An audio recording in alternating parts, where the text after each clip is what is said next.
Hey, what's happening? Paul Ingram here with College Center. In today's training, we're gonna need an extended tree branch saw right here. All right, no, just kidding. We're gonna need a staff, and I'm gonna show you what we're gonna be doing with one of these and why I have this in my hands in this video. So before we get into why I got one of these right now and what we're doing, hit the subscribe button, smash the thumbs up button, leave me a cool comment below, and let's go ahead and get to the training for today. All right, in today's video, I want to make sure I'm answering some common questions and give you guys some examples of how we can get these common questions taken care of. One of the questions I always get is, Paul, how does what we are learning in our Kali and what we're learning across these 12 areas of Kali with all these different sticks and bolos and stuff, can this stuff translate to other tools, to everyday living things and tools and stuff like that? So what I want to show you guys today is how we do that, a little example of that. And we're going to take a look at some of the basic staff movements or spear movements, and we're going to transfer them over to this everyday gardening tool right here, which is just an extended saw to remove some tree branches and stuff like that. So let's take a look at some of the basic movements on the staff. We'll take a look at some of the single end fighting method movements. We'll take a look at the double end fighting method movements, and then we'll go ahead and see how they translate right on over to here. This hopefully will give you some creative ideas of how to do the same exact process with other areas of Kali. Single stick, double stick, espadilla daga, knife, double knife, all those types of things. All right, so from here, let's take a look at the single end method first, since we only have one saw edge on our tool that we're really going to be looking at today. So from here, we're going to choke down on it right here. I'm going to strike my 1, strike my 2, up on my 3, up on my 4. Then we're going to strike the horizontal forehand and strike that horizontal backhand right there. Let's take another look at those 6 basic movements. So we have 1, 2, 3, 4, 5, and 6 right there.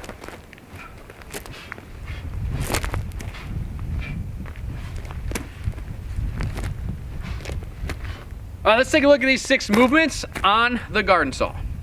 All right, so from right here, we're gonna do the exact same movements just with this simple tool right here. So from here, we're gonna start it off. We have our 1, we have our 2, up the 3, up that 4, across that horizontal, and then across that horizontal line right here.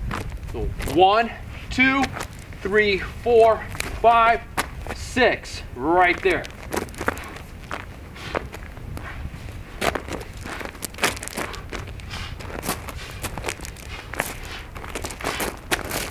So now, as you can imagine, we're taking the training tool of the rattan and we're applying it to something real. So a lot of people will be like, well, how much damage is that piece of rattan really going to do?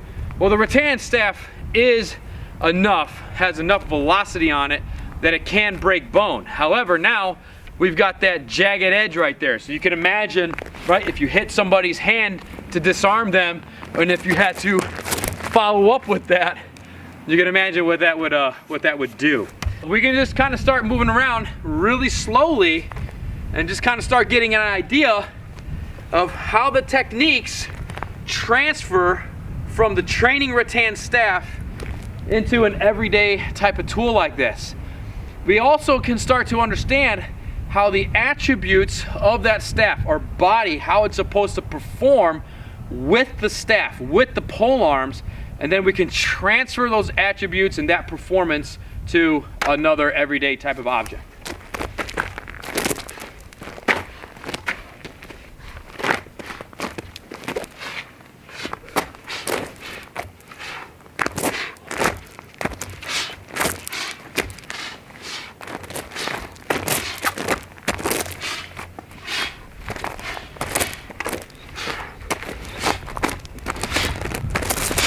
So of course we can take a look at some of the double end staff fighting techniques as well. So I can hit with that main edge. If I have to come around with that butt end, I can do that as well with the butt end of the staff, or in this case the saw blade, which is kind of more like a spear techniques than it would be just a staff techniques.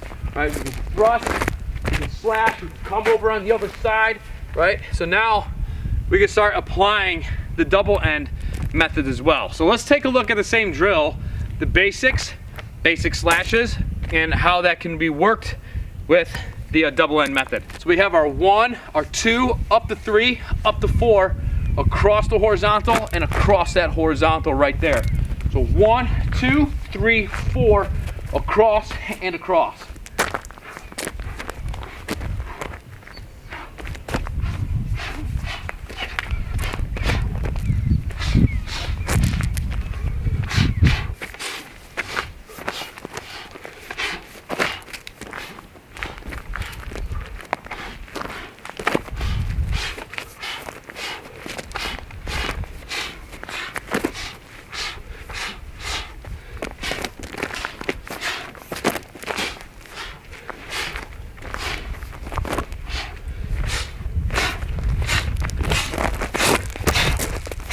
You can literally take any of the staff drills that you can find here on the College Center channel and train it always with the rattan staff first.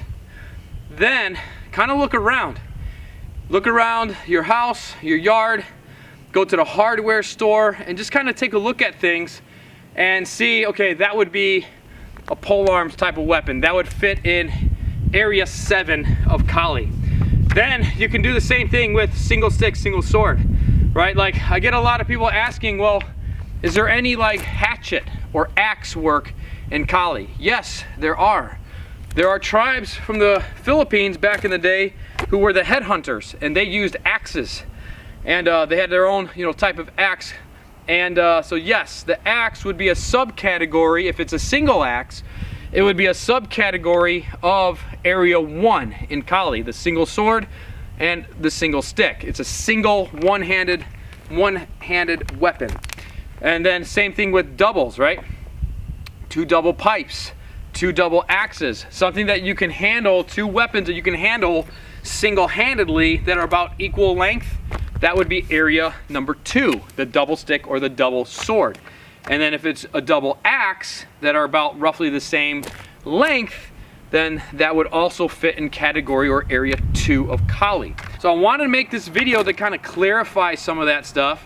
And if you like this video, if you'd like to see more examples of everyday kind of tools being used in a Kali performance with Kali techniques and things, make sure to leave me a comment below, and I'll go ahead and make some more of these types of videos.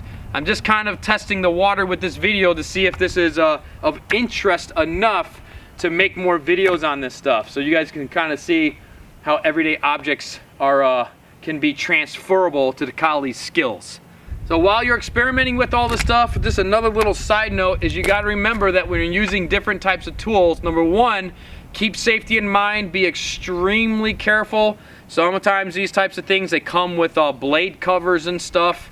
Train with the blade cover on or something like that, and or take the blade off. But the main thing is when you're using these different tools, this is why the attributes are so important when we are training with the training tools. This is why making sure that we have good technical precision and good form, we understand the proper striking mechanics is important, is because the balance of this tool is very different than the balance of the training staff or training spear, right? This is a real working tool right here. So it's gonna have different balance points. So it's gonna kind of manipulate your body a little bit differently if you don't have the proper mechanics and good coordination, good form, good technical skill. So we wanna make sure that we have control over the object that we are using and that we are converting from a tool into a weapon, into a martial arts weapon. So we got to make sure we have good training habits, right, and good understanding of the mechanics and the positions and the form and all that, so we can handle any type of object, whether it is meant for Kali movements and training or it's more improvised just like this. All right, I hope that you have enjoyed this video, or at least enjoyed the idea of this video. And get on out there and go be creative, go explore in your training. This is why you guys hear me all the time. Don't be afraid to explore in your Kali training. Go explore, go be like a mad scientist with this stuff. Go discover things for your own and make Kali your own. Don't just fall kind of prey to following every single thing that a teacher has to say as it was gospel. Get out there and make the martial art your own. It's very important that you do that. Find your own style and all that type of stuff, right? Not necessarily, that doesn't mean go and, mess with the system of things, but find your own style. It's like in skateboarding, there's a kickflip, right? And a kickflip is a universal trick, but every single skateboarder has a different, unique approach of how to do a kickflip, right? There's a style to that kickflip.